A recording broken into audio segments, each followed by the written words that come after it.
Kodlipete auto ಚಾಲಕರ ಮತ್ತು ಮಾಲೀಕರ ಸಂಘದ ವತಿಯಿಂದ ಆಟೋ ನಿಲ್ದಾಣದಲ್ಲಿ ಕನ್ನಡ ರಾಜ್ಯೋತ್ಸವ ಸಂಭ್ರಮ ಕಳೆಗಟ್ಟಿತ್ತು. ಆಟೋಗಳನ್ನು ಹೂವುಗಳಿಂದ ಅಲಂಕರಿಸಲಾಗಿತ್ತು.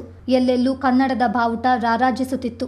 ಶನಿವಾರ ಸಂತೆ ಪೊಲೀಸ್ ಠಾಣೆಯ ಸಬ್ ಇನ್ಸ್ಪೆಕ್ಟರ್ ಗೋವಿಂದರಾಜ್ ಧ್ವಜಾರೋಹಣ ನೆರವೇರಿಸಿ ಮಾತನಾಡಿದರು. ಅನ್ಯ ಭಾಷಿಕರೊಂದಿಗೂ ಕನ್ನಡದಲ್ಲೇ ವ್ಯವಹರಿಸುವ ಮೂಲಕ ಕನ್ನಡ ಭಾಷೆಯನ್ನು ಉಳಿಸಿ ಬೆಳೆಸುವ ಜೊತೆಗೆ ಭಾಷೆಯ ಘನತೆಯನ್ನು ಎತ್ತಿ ಹಿಡಿಯಬೇಕೆಂದು ಗೋವಿಂದರಾಜ್ ಹಾಗೂ ಪತ್ರಕರ್ತ ಪಾಸ್ಟರ್ ಫ್ರೆಡ್ಡಿ ಹೇಳಿದರು. ಕನ್ನಡ ನುಡಿ ನೆಲೆ ಬಗ್ಗೆ ನನಗೆ ಮೊದಲಿಂದಲೂ ಅಭಿಮಾನ. ಎಲ್ಲೇ ಹೋದ್ರು ಕನ್ನಡದ ಬಗ್ಗೆ ನಾನು ಹೆಚ್ಚಿಗೆ ಈಗ ನಮ್ಮ ಸ್ಟೇಷನ್ನಲ್ಲಿ ಯಾವುದೇ ಭಾಷೆ ಗೊತ್ತಿದ್ರು ಸಹ ಗೊತ್ತಿಲ್ಲದೆ ಸುಮ್ಮನೆ ಕನ್ನಡ ಫಸ್ಟ್ ಕನ್ನಡ. ನಮ್ಮ ರಾಜ್ಯದಲ್ಲಿ ಇವಾಗ ಇತರ ರಾಜ್ಯದವರು ತುಂಬಾ ಜನರಿದ್ದಾರೆ. ನಾವು ಎಲ್ಲಿ ಎಡುತ್ತಾ ಇದೀವಿ ಅಂದ್ರೆ ಇತರ ರಾಜ್ಯದವರಿಗೆ ಕನ್ನಡ ಕಲಿಸೋದಕ್ಕಿಂತ ಅವರ ಭಾಷೆಯಲ್ಲಿ ನಾವು ಮಾತನಾಡಿ ವ್ಯವಹಾರ ನಾವು ನಡೆಸಲಿಕ್ಕೆ ಹೋಗ್ತೀವಿ. ನಾವೇ ಕಡಿಮೆ ಮಾಡ್ತಿರೋದು. ಹಾಗಾಗಿ ಇಲ್ಲಿರುವಂತಹ ಕನ್ನಡದ ಅಭಿಮಾನಿಗಳಾಗಿರುವಂತ ನಾವೆಲ್ಲರೂ ಒಟ್ಟಾಗಿ ನಮ್ಮ ಜೊತೆಯಲ್ಲಿ ಇರುವಂತ ಇತರ ರಾಜ್ಯದವರಿಗೆ ಕನ್ನಡವನ್ನ ಕಲಿಸಿ ಅವರ ಜೊತೆಯಲ್ಲಿ ನಮ್ಮ ವ್ಯಾಪಾರ ವ್ಯವಹಾರಗಳನ್ನ ಕನ್ನಡದಲ್ಲೇ ಮಾತನಾಡುವಾಗ ಅವರು ಆಟೋಮೆಟಿಕ್ ಆಗಿ ಕನ್ನಡ ಕಲಿತಾರೆ.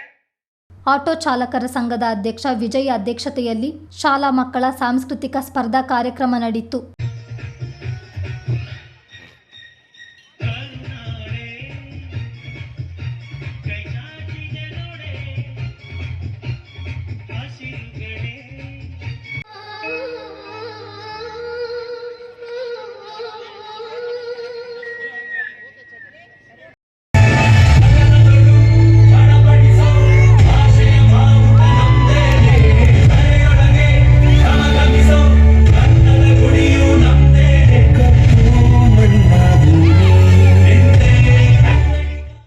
ಕಾರ್ಯಕ್ರಮದ ಸಮಾರೋಪ ಸಮಾರಂಭದಲ್ಲಿ ಪಾಲ್ಗೊಂಡು ಮಾತನಾಡಿದ ರಾಜ್ಯ ಪ್ರಶಸ್ತಿ ವಿಜೇತ ಶಿಲ್ಪಿಗಳಾದ ವರಪ್ರಸಾದ್, ಅನ್ಯ ಭಾಷೆಯ ಮೇಲೆ ಅಭಿಮಾನ, ಕನ್ನಡ ಭಾಷೆಯ ಮೇಲೆ ಸ್ವಾಭಿಮಾನ ಇರಲಿ, ಮಾತೃಭಾಷೆಯನ್ನು ಮರೆಯದಿರಿ ಎಂದು ಕರೆ ನೀಡಿದರು.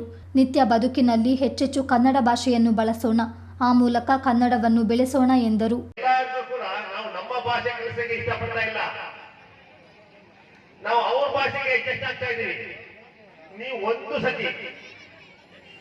ನೀವು ಕನ್ನಡದಲ್ಲೇ ಮಾತಾಡಿ, ಅವ್ರು ಹಿಂದಿಲೇ ಮಾತಾಡಲಿ, ಮರಾಠಿಲೇ ಮಾತಾಡಲಿ, ಯಾವುದಲ್ಲೇ ಮಾತಾಡ್ತಾರೆ, ನೀವು ಕನ್ನಡದಲ್ಲೇ ಮಾತಾಡಿ. ಆಗ ನಿಮಗೆ ಅಡ್ಜಸ್ಟ್ ಆಗ್ತಾರೆ.